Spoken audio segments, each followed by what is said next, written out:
Good morning to all of you. Our next point 13.11, second law of thermodynamics.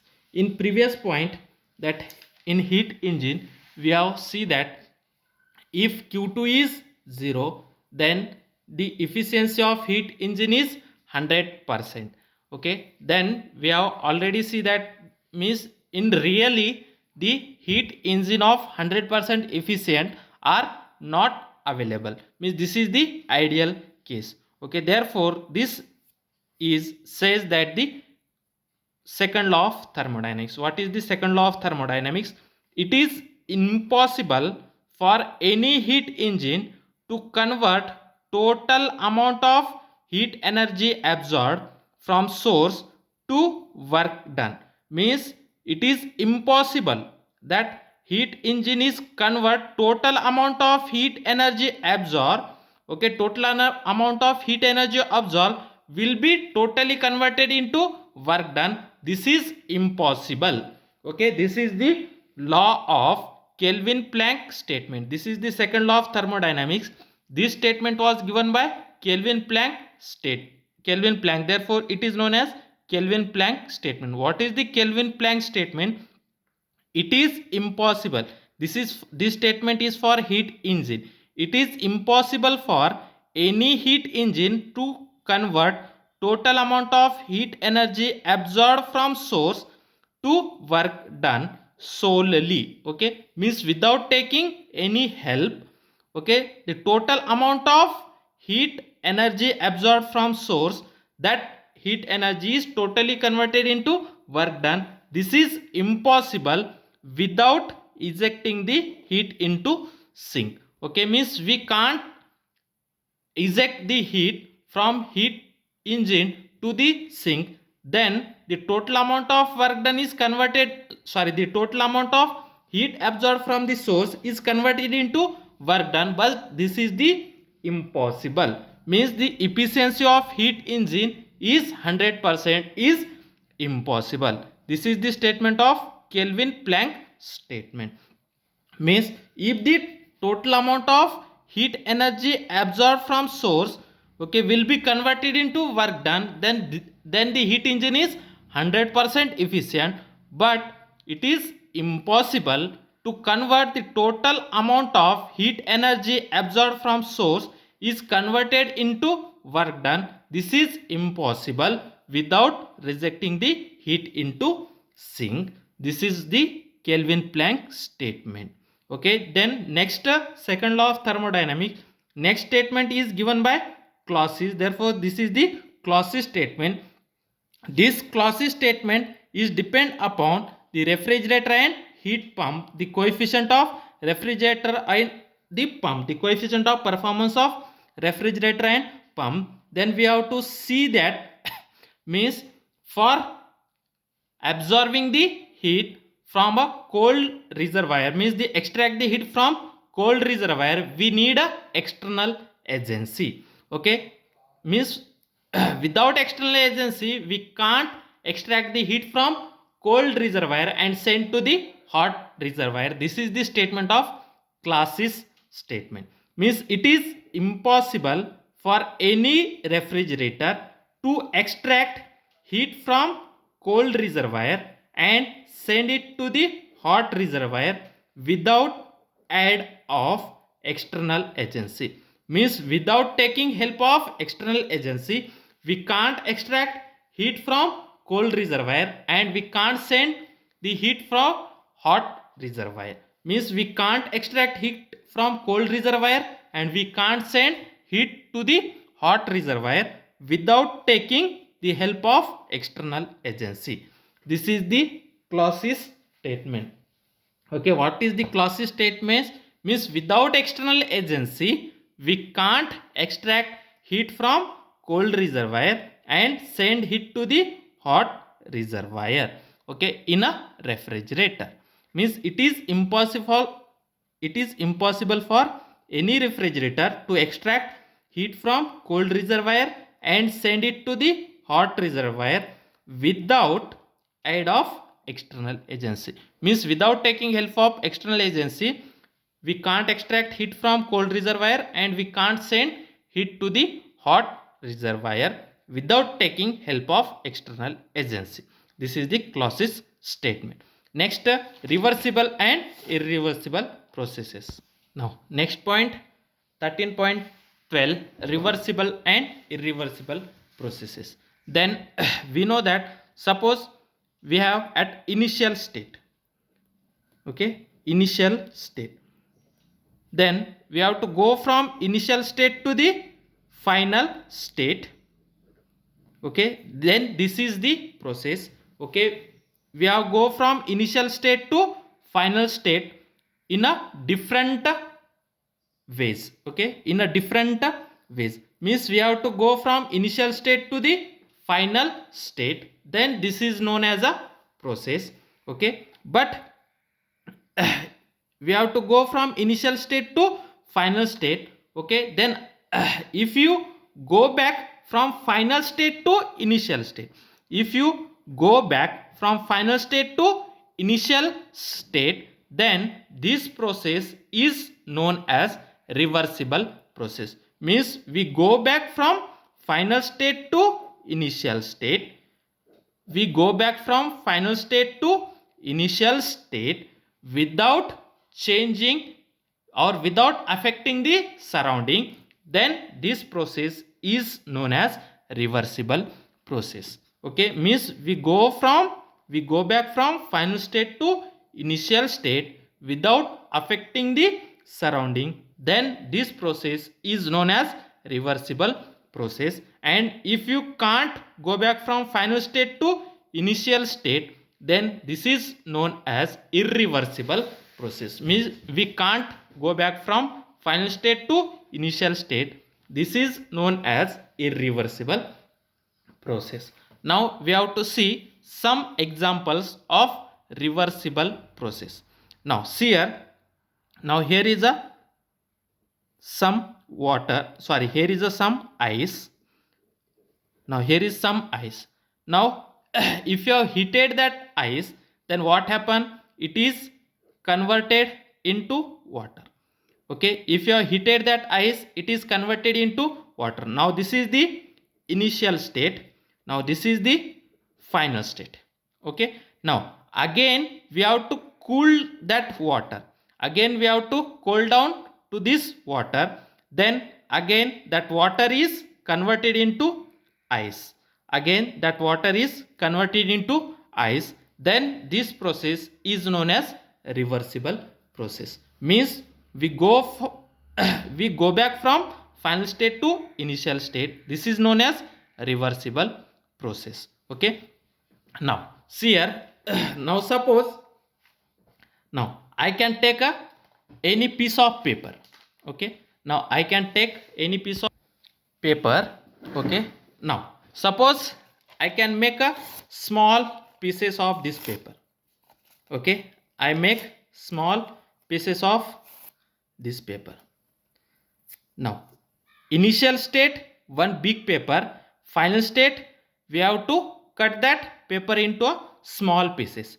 Now again by using any method, again we have to join this paper to form a initial paper, then the process is reversible, but it is impossible to again form the same paper, okay, if you have joined this paper with the help of any material, we have to join this paper, but after joining this paper is not as like as the original paper, means there will be something is missing, means after going from final state, if you have again come to the initial state, but the initial state is not exact as the previous initial state, okay, means the reversible process is not a 100% really, okay, realistic state, means the reversible process is a ideal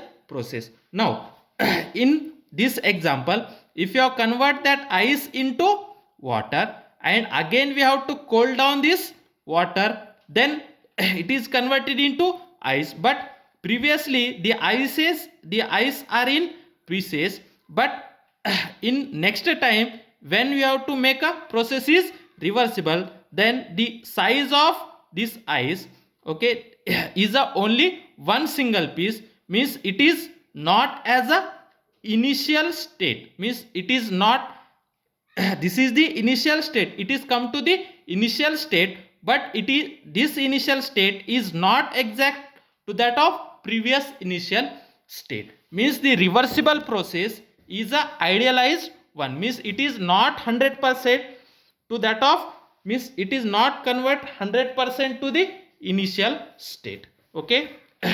Then you have to understand the better as a initial, that is reversible process and irreversible process. Reversible process means we can go back from final state to initial state without affecting the surroundings. Okay, this process is a idealized process, means this process is not 100%, we have to come back to the initial state.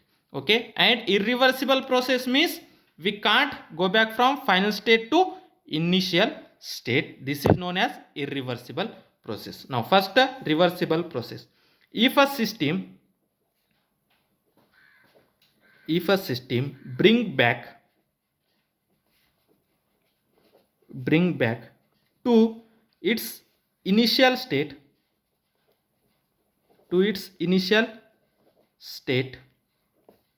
after going through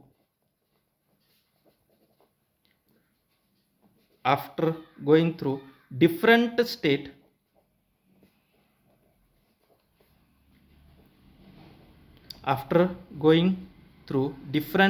state without affecting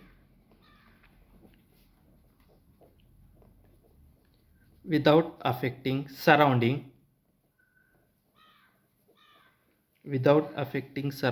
is called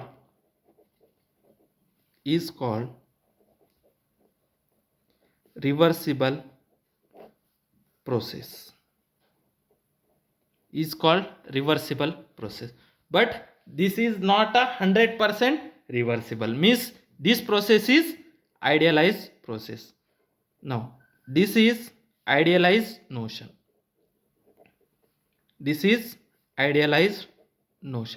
means in every time the process is not reversible, means this is not a 100% reversible, means this is the idealized notion. Okay. Now suppose we have to throw the glass, okay, we have to taking any glass and we have to put that glass on a 2 feet above the surface and we have to remove that glass. Then what happen?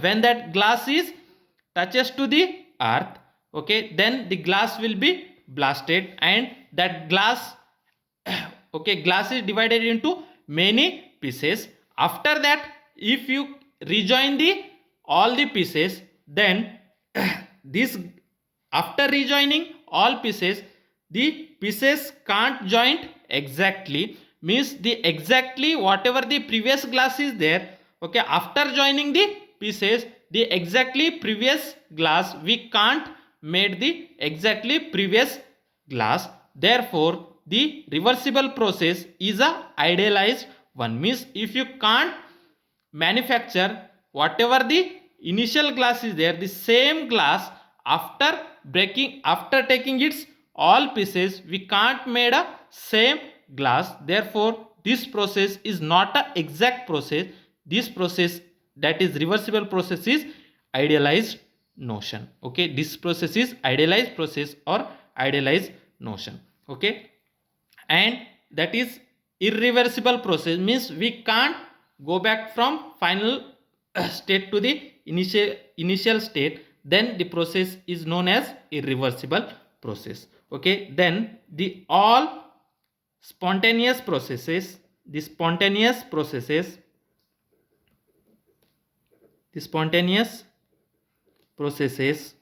of nature are irreversible.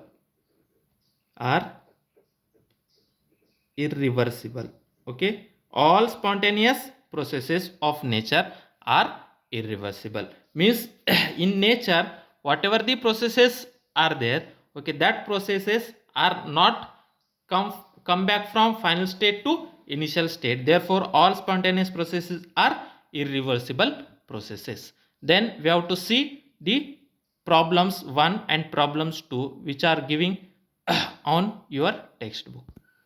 Now problem 1, if monoatomic ideal gas of volume 1 liter at NTP, NTP means normal temperature pressure, okay, NTP means normal temperature pressure, okay, STP means standard temperature pressure, okay, in sometimes it is given as a NTP means normal temperature pressure, STP means standard temperature pressure, is compressed, question 1, adiabatically to half of its initial volume. Find the work done on the gas, okay. Also find the second question, work done if the compression is isothermal, okay, and that is gamma is equal to 5/3, okay. First write down given data. What is the given? If a monoatomic ideal gas of volume 1 liter means the initial volume is 1 liter, okay, initial volume is 1 liter, okay, sorry, this is the 1 liter, okay, or the initial volume V1 is 1 liter, okay. The monoatomic ideal gas having its initial volume is 1 liter at normal temperature and pressure, okay. When the temperature is normal temperature and pressure, then its initial temperature is 273 Kelvin, okay, 273 Kelvin or 0 degree Celsius. When they are giving as a normal temperature and pressure, then its initial temperature is 0 degree Celsius. 0 degree Celsius temperature is nothing but 273 Kelvin, okay. Now then in question 1, okay, what is in question 1? Adiabatically to half of its volume means the compression is adiabatic compression, then its volume is half, volume is to half of its initial volume, find the work done, okay. Then in that case, what is its final volume?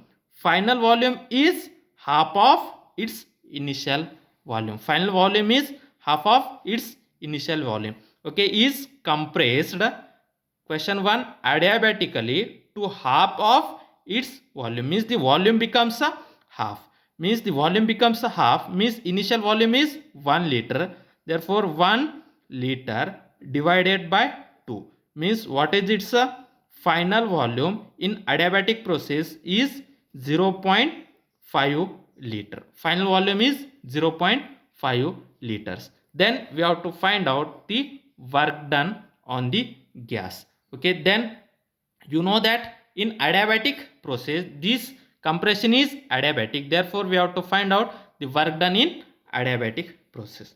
Now we know the formula, the work done in adiabatic process, the work done in adiabatic process is, what is the formula of work done in adiabatic process? The work done is equal to NR into T2 minus T1 divided by 1 minus gamma, okay. Here gamma is also given 5/3. Now gamma is equal to 5/3. Therefore the work done in adiabatic process W is equal to NR into T2 minus T1 divided by 1 minus gamma. Then you know that the number of moles, okay, the number of moles, then we know that 22.4 liters, in 22.4 liters of any gas, okay, is equal to 1 mole. 24.4 liter of gas is equal to 1 mole, okay. Then here water is how much? 1 liter of water, Therefore, in 1 liter, how many moles are there? 1 divided by 22.4 moles means 22.4 liters. In 22.4 liters, 1 mole of gas can be present. 1 mole of gas is equal to 24.4 liters. But here gas is given a 1 liter. Therefore, 1 liter is equal to 1 divided by 24.4 moles. Therefore, N is equal to 1 divided by 24.4 moles. Therefore, in that example, N is equal to 1 divided by 22.4 moles. Okay. Therefore, the number of moles in 1 liter of gas is 1 divided by 22.4 moles. Okay. Then what is the value of R? R is the constant, that is a gas constant. R is equal to 8.314 joule per kg per Kelvin. Okay, the R value that is a R is 8.314 joule per kg per Kelvin. Okay, then we know N, we know R, then final temperature. Okay, we don't know final temperature, but initial temperature T1 you know. Okay, and that gamma is also know. Then how to find out T2? Now this is the equation 1. We have to say this is the equation 1. Then we have to find out T2. Then how to find out T2? Then we know that in adiabatic process,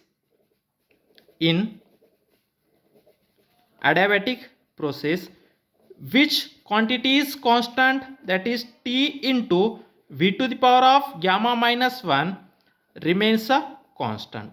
Okay, T into V to the power of gamma minus 1 remains a constant. This is nothing but T1 V1 raised to power of gamma minus 1, which is equal to T2 into V to the power of gamma minus 1. Okay, then from that we have to find out T2. Therefore, T2 is equal to T1 into V1 to the power of gamma minus 1 divided by V2 to the power of gamma minus 1. Therefore, T2 is equal to, then we have to, this can be written as T1 into, here this V1 to the power of gamma minus 1, V to the power of gamma minus 1. Therefore, this is nothing but V1 divided by V2 to the power of gamma minus 1.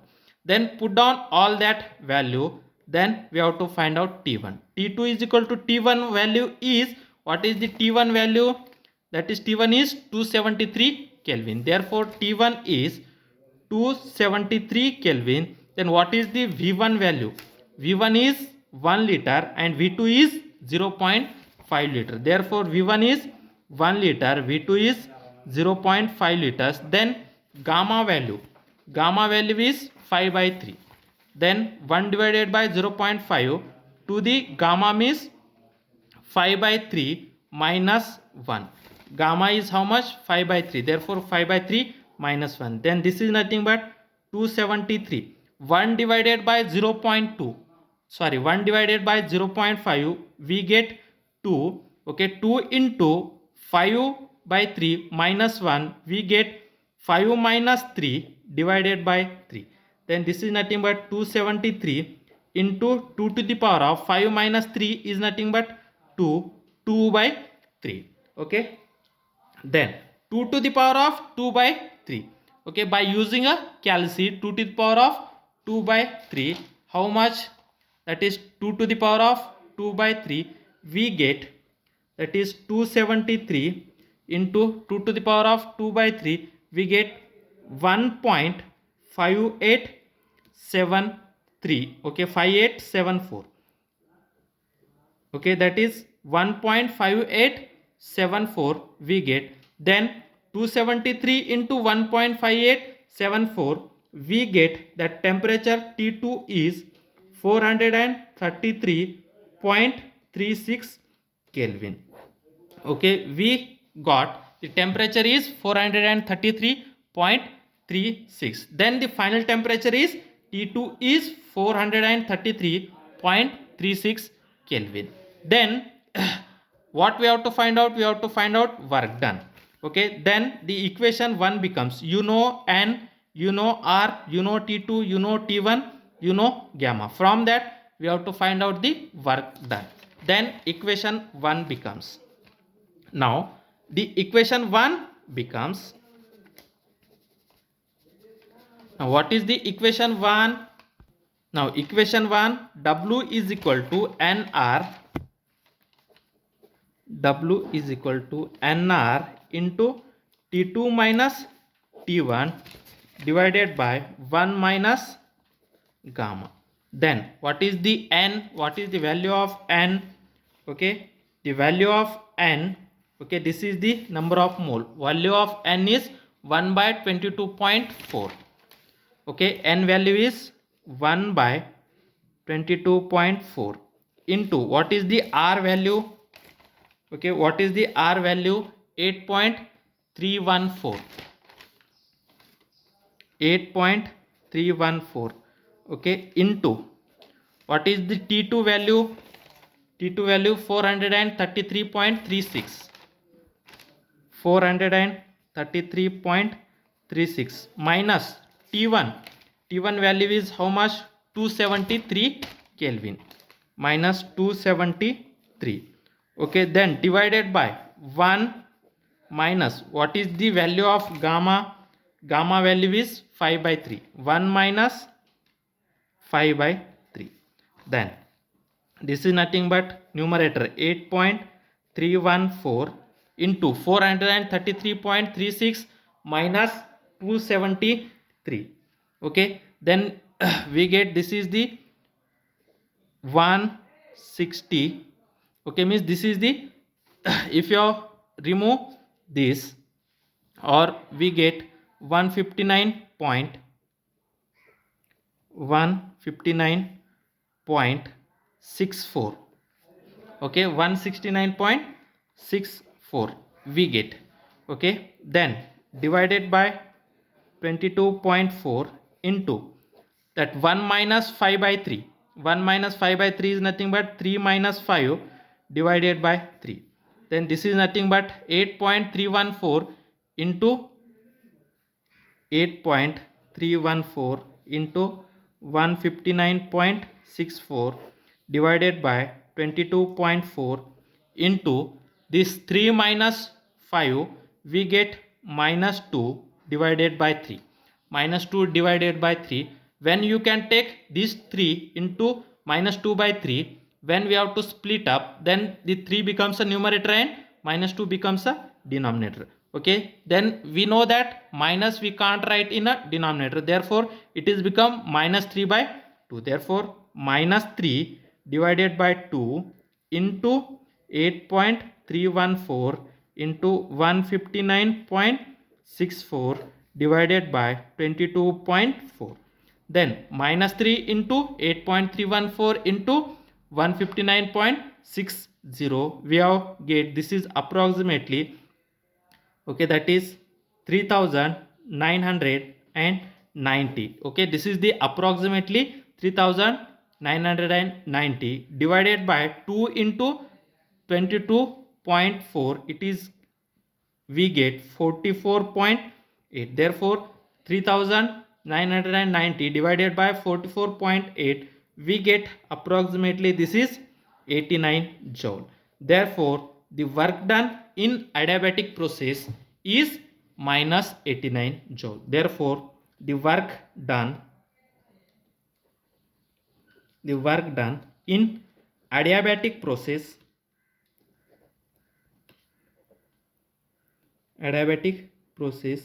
is minus 89 joule. Okay, the work done in adiabatic process is minus 89 joule. Okay, now the second part, the work done if the compression is isothermal, means we have to find out the work done in isothermal process. Now second, the work done in isothermal process, we know that the work done in isothermal process. Now the work done in isothermal process, we know the formula, the work done W is equal to nRT into ln of V2 by V1. Then we have to put all that value and find out the work done in isothermal process. Then we know that N value is 1 divided by 22.4 into R value is 8.314 into ln of what is the V2 value? V2 value is 0.5 liter, V1 value is 1 liter. Okay, therefore ln of 0.5 divided by 1 is nothing but 0.5. Therefore 8.314 divided by 22.4 into ln of 0.5 divided by 1 is nothing but 0.5. Therefore ln of 0.5, okay, ln of 0.5 we get minus 0.693. okay, ln of 0.5 we get minus 0.693. therefore 8.314 into minus 0.693 we get minus, okay, sorry, nr and t value, okay, t, okay, t is 273, okay, into this t 273.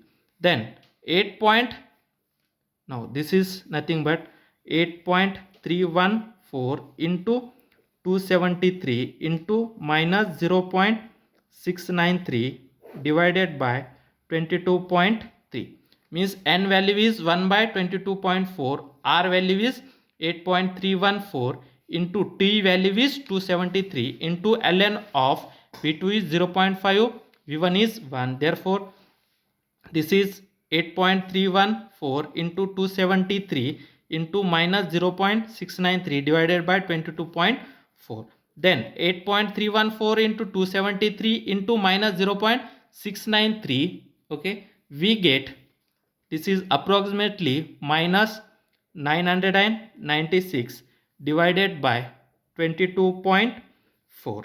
okay, then minus 996 divided by 22.4 we get approximately 17 joules. Therefore the work done in isothermal process is minus 17 joule, okay, minus 70 joule. Therefore the work done in isothermal process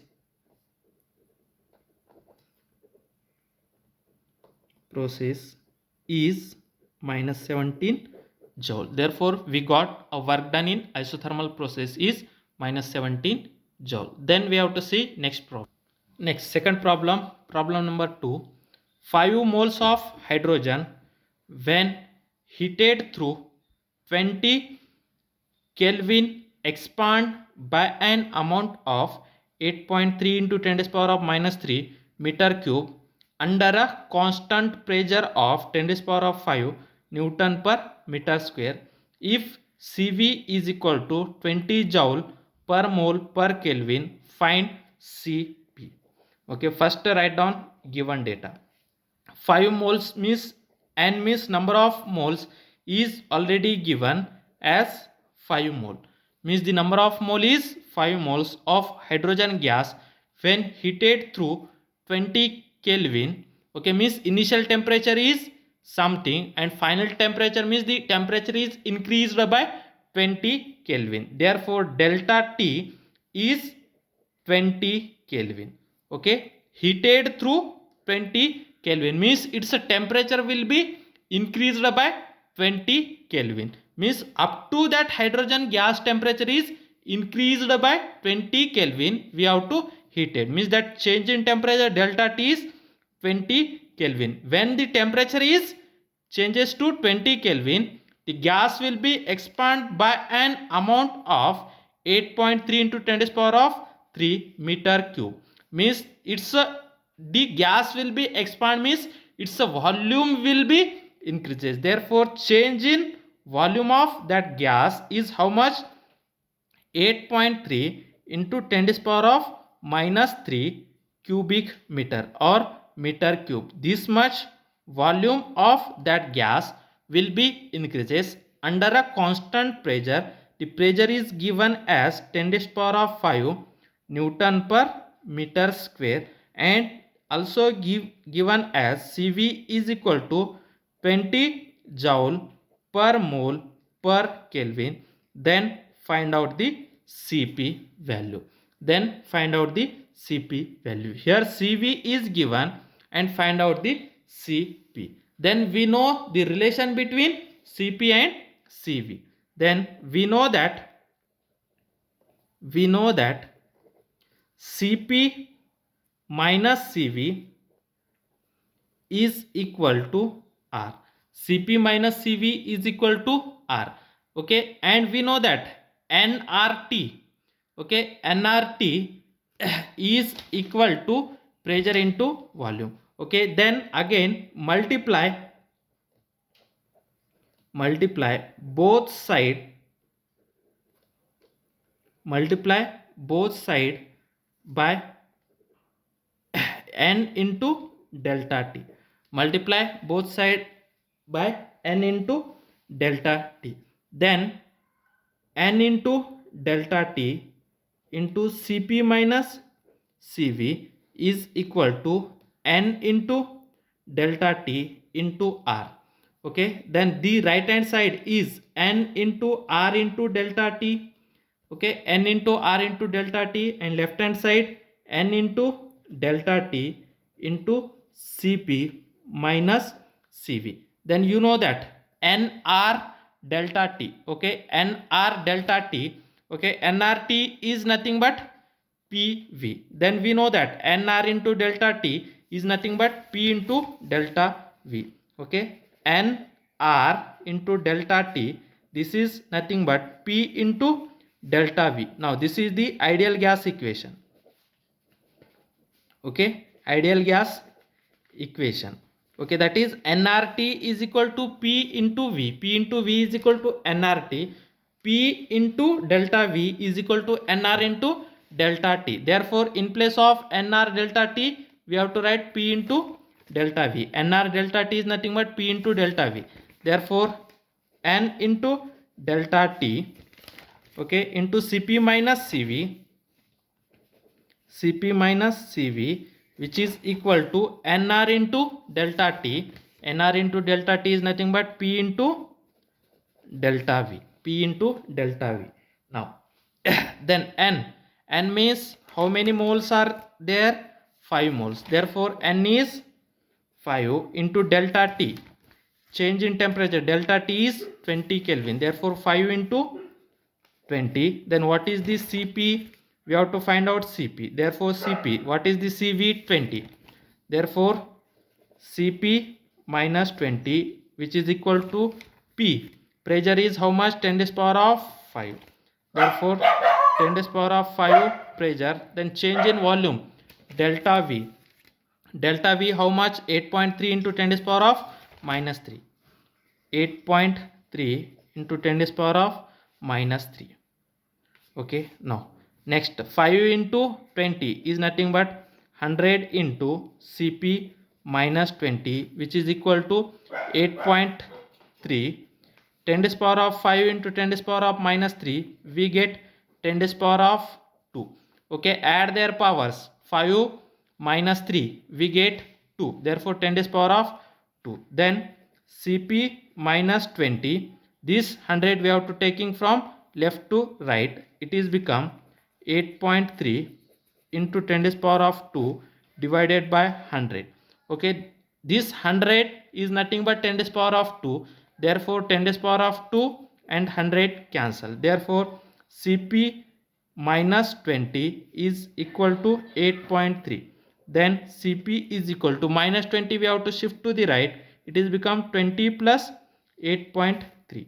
Then Cp is equal to 20 plus 8.3 is nothing but 28.3. Therefore, Cp is 28.3 joule per mole per Kelvin. Therefore, the Cp value is 28.3 joule per mole per Kelvin. Now, this is the end of the chapter 13 thermodynamics. We have only one chapter remaining.